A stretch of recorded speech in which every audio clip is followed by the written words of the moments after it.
नमस्कार, मेरा नाम डॉक्टर शिंजिनी पांडे है और मैं मुंबई में गायनेकोलॉजिस्ट और लैप्रोस्कोपिक सर्जन हूँ। इस चैनल में कुछ ऐसे टॉपिक्स हम लोग डिस्कस करते हैं जो लेडीज़ के लिए हेल्थ रिलेटेड हों और इम्पॉर्टेंट हों। आज जो हम देख रहे हैं वो है AMH या एंटी मुलेरियन हार्मोन। ये जो टेस्ट कराई जाती है लेडीज़ में, स्पेशली जो लेडीज़ आगे प्रेग्नेंट होना चाहती हैं और जिनको प्रेगनेंसी होने में, कंसीव करने में प्रॉब्लम आ रही है, उनके लिए ये टेस्ट कराई जाती है। तो हम ये आज देखेंगे कि AMH क्या है पहले तो, और दूसरा हम ये देखेंगे कि ये कौन सी कंडीशंस में इसकी वैल्यू कम हो जाती है, इसकी नॉर्मल रेंज कितनी होती है, और स्पेशली एंडोमेट्रियोसिस में AMH क्यों कम हो जाता है। तो सबसे पहले शुरू करते हैं कि AMH क्या है। AMH एक ऐसा बायोमार्कर है, या कह लीजिए आपकी बॉडी में आपकी ओवरीज ये हार्मोन बनाती हैं। ओवरीज जो हैं उनका एक स्पेशल एरिया होता है या स्पेशल पार्ट होता है जिसे कहते हैं प्री एंट्रल फॉलिकल। यानी ये जो ओवरीज में अंदर छोटे एग्स होते हैं या स्त्री बीज होते हैं, उनमें से ये AMH निकलता है। तो जब हम AMH की लेवल मेजर करते हैं या पता लगाते हैं तो AMH की जो वैल्यू आती है उससे हमको पता चलता है कि आपके अंदर ओवरीज में फंक्शनल एग्स या ऐसे एग्स जो आगे जाकर प्रेगनेंसी कर सकें, ये एग्स की मात्रा पर्याप्त है कि नहीं है। तो AMH हमको ये बताता है कि आपकी ओवेरियन रिजर्व कितनी है। एक बात याद रखिए कि जब भी कोई लड़की पैदा होती है या जब एक फीमेल पैदा होती है तो वो अपने ओवरीज के अंदर फॉलिकल्स या एग्स एक फिक्स्ड मात्रा में लेकर पैदा होती है, और यही एग्स आगे जाकर जब उसकी रिप्रोडक्टिव लाइफ शुरू होती है, 11, 12, 13 साल में जब पीरियड्स शुरू होते हैं और यहाँ से मेनोपॉज तक कहलाया जाता है कि उसकी रिप्रोडक्टिव लाइफ है, तो जो उसके रिप्रोडक्टिव लाइफ में यही एग्स जो फिक्स्ड नंबर में उसकी ओवरीज में पैदाइशी आए थे, यही यूज किए जाते हैं और यही यूज होते हैं, और इनमें से काफी सारे एग्स का लॉस स्वाभाविक रूप से हो जाता है जैसे जैसे उसकी एज बढ़ती है, लेडी की एज बढ़ती है। और कुछ स्त्रियों में कुछ डिजीजेस की वजह से या कुछ प्रॉब्लम्स की वजह से ये एग्स की लॉस फास्टर हो सकती है। तो अगर मैं किसी फीमेल का या स्त्री का AMH टेस्ट कराती हूँ तो वो दो चीजों पर निर्भर करता है।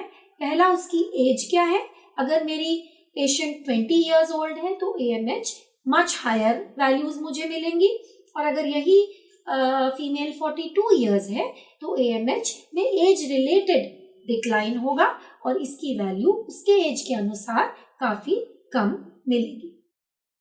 तो AMH एक आपका फर्टिलिटी पोटेंशियल या आपके पास कितने अंदर एग्स हैं जिनकी क्वालिटी और क्वांटिटी अच्छी है और जो आपको आगे फर्टिलिटी दे सके या प्रेग्नेंट कर सके, ये वाले एग्स की मात्रा हमें बताती है।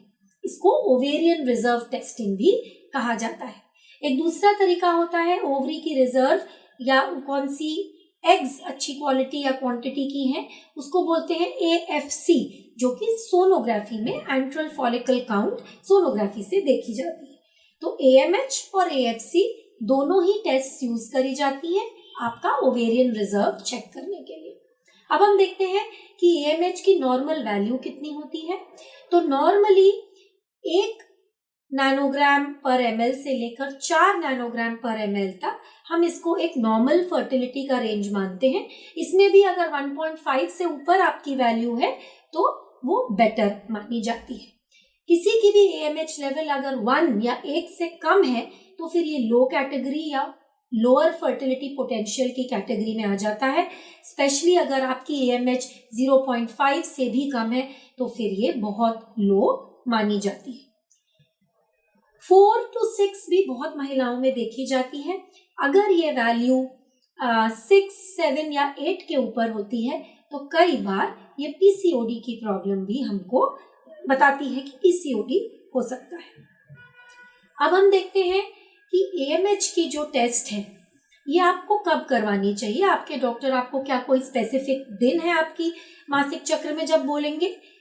तो हालांकि बहुत सारे हार्मोन्स फीमेल्स के जैसे एफएसएच, एलएच ये साइकिल के दूसरे या तीसरे दिन बोलते हैं डॉक्टर्स कराने के लिए, पर एएमएच की test is not related to your cycle day. आप कभी भी जाकर ये टेस्ट करवा सकते हैं, पर क्योंकि एएमएच कई बार अकेले नहीं मेजर करी जाती, इसके साथ हम लोग एलएच, एफएसएच, ईस्ट्रोजन बहुत सारी टेस्ट करवाते हैं, तो इसीलिए बेहतर होता है कि सेकेंड या थर्ड डे ही सारी टेस्ट एक साथ कर दी जाए। अब देखते हैं कि कौन सी ऐसी प्रॉब्लम्स हैं जिनमें एएमएच बढ़ा हुआ होता है या फिर कौन सी ऐसी प्रॉब्लम्स हैं जिसमें एएमएच कम होता है। तो पहले देखते हैं कि कौन सी ऐसी कंडीशंस हैं जब एएमएच की वैल्यू कम हो सकती है। तो कुछ तो नॉन स्पेसिफिक कंडीशंस हैं, जैसे मान लीजिए विटामिन डी की बॉडी में डेफिशिएंसी हो, या फिर आप कुछ दवाएं ले रही हो, स्पेशली जो फैमिली प्लानिंग या ओरल कॉन्ट्रासेप्टिव ड्रग्स होती हैं, अगर आप उनका सेवन कर रहे हो, आपको किसी डॉक्टर ने जीएनआरएच एगोनिस्ट या ल्यूप्राइड टाइप की जो इंजेक्शंस होती हैं ये मेडिकेशंस पर डाला हुआ हो, तो भी एएमएच कम हो जाती है। फिर अगर कोई लेडी क्रॉनिक स्मोकर है, स्मोकिंग करती है, तो भी एएमएच काफी कम हो सकती है। इसके अलावा जो बीमारियां हैं जिनमें एएमएच कम होती है वो है एंडोमेट्रियोसिस। इस पर हम स्पेशली थोड़ा सा टाइम आज स्पेंड करेंगे। एंडोमेट्रियोसिस में एएमएच की वैल्यूज मार्केडली लो हो सकती हैं।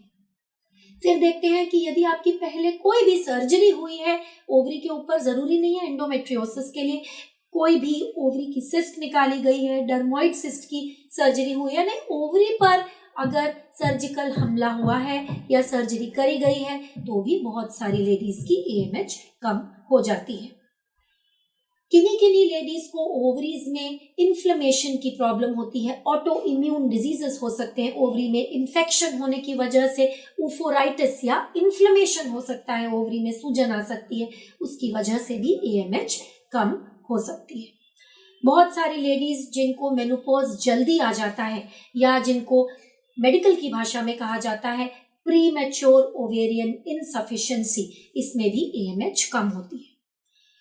कई बारी लड़कियों को पीरियड्स टाइम पर नहीं शुरू होते, 14, 15, 16 साल में ये लोग आते हैं कि पीरियड्स नहीं शुरू हुए हैं, कुछ हार्मोन्स की एक्सेस का बैलेंस का प्रॉब्लम है, या कुछ सेक्सुअल डेवलपमेंट में अगर प्रॉब्लम हुई है, उनकी जो अंदरूनी बनावट है यूट्रस और ओवरीज की उसमें कुछ डिसजेनेसिस है, कुछ प्रॉब्लम है, तो भी एएमएच की वैल्यू कम मिलती है। अब हम देखते हैं कौन सी वैल्यूज हैं जिसमें एएमएच बढ़ जाता है। तो सबसे कॉमन प्रॉब्लम जिसमें एएमएच बढ़ा हुआ मिलता है वो है पीसीओडी की प्रॉब्लम। इसके अलावा अगर ओवरी में कोई ट्यूमर हो गया है, गांठ हो गई है, स्पेशली ग्रैन्युलोसा सेल ट्यूमर करके गांठ होती है, उसमें भी एएमएच की वैल्यू बढ़ी हुई दिख सकती है। तो आज के इस पहले भाग में हमने देखा कि एएमएच क्या है, एएमएच कौन सी कंडीशंस में कम और ज्यादा हो सकता है, और एएमएच की क्या इम्पोर्टेंस है। और पार्ट 2 में हम देखेंगे कि एंडोमेट्रियोसिस की पेशेंट में एएमएच कैसे कम हो जाता है, और अगर किसी को एंडोमेट्रियोसिस की सर्जरी करवानी है तो क्या प्रिकॉशंस लेने होंगे। धन्यवाद।